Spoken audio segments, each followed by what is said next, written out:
Bos, sering gak sih kalau lagi jalan ketemu orang yang suka tiba-tiba ngajak ngobrol terus nawarin barang? Eits, jangan takut dulu bos. Ini nih yang namanya penjualan langsung alias direct sales. Nah, biasanya mereka ini suka berada di tempat umum ya bos. Salah satunya yang suka banget nangkring di Jalan Braga Bandung. Mereka ini adalah anak muda yang gigih banget jualan keripik singkong bos.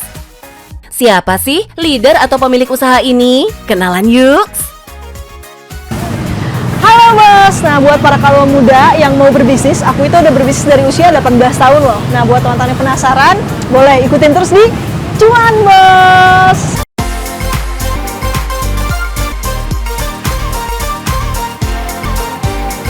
Nadia Ursula ini bisa dibilang pengusaha muda garis keras ya bos. Di usia 27 tahun ini, Doi udah jadi pengusaha kuliner keripik singkong. Padahal Doi cuma lulusan SMK loh. Sebelum memasuki bisnis kuliner keripik singkong, Doi udah terlebih dulu memasuki bisnis kuliner. Salah satunya bisnis susu dengan modal 10 juta. Jadi dari susu itu kita ngejalanin 1 tahun di 2016. Produksi dengan permintaan pasar ternyata kurang banget nih. Alhasil kurang mujur deh Kak Nadia di bisnis ini. Gak mau nyerah gitu aja, Doi kemudian mencoba peruntungan membuka bisnis restoran. Dari keuntungan bisnis susu yang sudah diputar selama kurang lebih setahun. Dari 10 juta itu, aku bisa gulung sampai akhirnya bisa ada di rekening 1 miliar. 1 miliar pertama.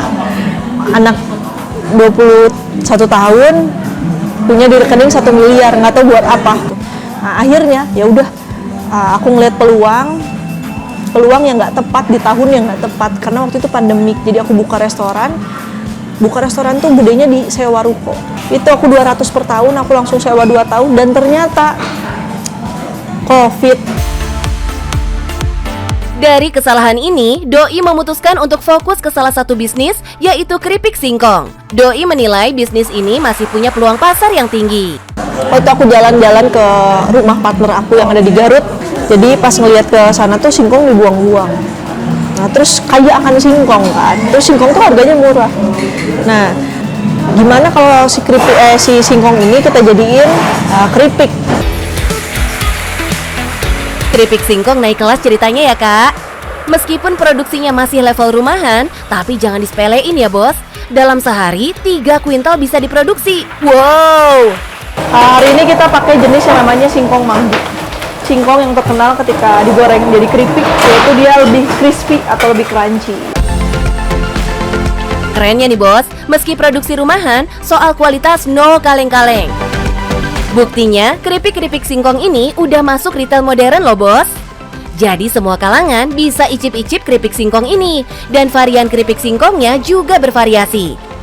Mulai dari keripik rumput laut, keripik sambal hijau, keju, barbeque, maupun coklat. Dijamin gak bakalan bosen deh. Coklat tuh banyaknya identik sama keripik pisang kan. Tapi keripik singkong nggak ada tuh yang coklat. Nah, pionir pertama yaitu kita Kaseptos yang pakai rasa coklat. Soal harganya, tenang bos, gak bakalan bikin kantong bolong nih. Hanya dengan Rp35.000, kita udah bisa menikmati keripik singkongnya Kak Nadia. Selain jualan di retail, belajar dari pengalaman sebelumnya, Doi pakai bisnis jemput bola bos. Yakni menemui pelanggan dan menawarkannya secara langsung. Nah, belajar dari pengalaman sebelumnya, aku kuat banget loh di bidang direct selling. Langsung direct ke customer langsung, ada ilmu persuasif di dalamnya, tanpa paksaan loh. Jadi buat teman-teman yang mau belajar bisnis, aku terbuka banget loh. Oke bos. Sejauh ini sudah ada 25 orang sales yang dididik untuk berjualan. Mereka diajarkan bagaimana berkomunikasi yang baik dengan pelanggan. Jadi ini sistem MLM atau multi level marketing ya kak? Jauh berbeda, kenapa? Karena kalau ngomongin MLM, dia kan ngemodal dan lain-lain kan. Nah kalau kita bener-bener tanpa modal dan kita bener-bener ajarin si setiap individunya. Oh, beda ya kak? Pantesan banyak banget anak-anak muda yang tertarik berbisnis jualan langsung. Ya lumayan, bisa buat nambah pengalaman dan uang saku nih bos.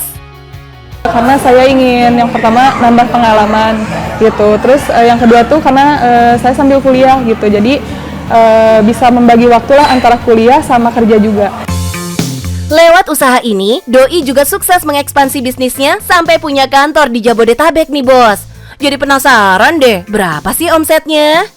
Jadi omset sekitar 500 jutaan. Tapi ini kita udah lumayan naik lagi di tahun ini. Kita buka ekspansi kantor lagi di Jakarta sama di Bekasi. Jadi kita ngambil Jabodetabek dulu. Wah, kalau lihat bisnisnya Kak Nadia yang makin besar, bagi tips bisnisnya dong Kak. Tipsnya kalau jadi pengusaha cuma salah satunya. Kalau dari UMKM, mengelola keuangan. Jadi belajarnya caranya gimana? Belajar mengelola keuangan, itu dulu aja.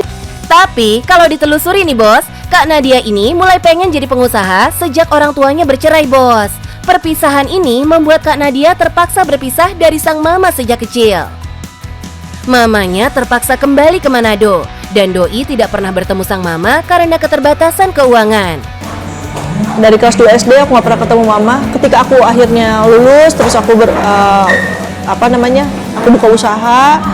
Ya bersyukurnya usahanya maju, bagus. Sampai akhirnya di mana mimpi aku terwujud. Salah satunya bawa mama aku sama adik aku ke sini. Itu aku ketemu lagi waktu aku usia 20 tahun. Aku bawa mama aku sini dan kita akhirnya ngumpul satu keluarga lagi. Wah, terharu banget tim cuan sama alasan Kak Nadia termotivasi untuk jadi pengusaha.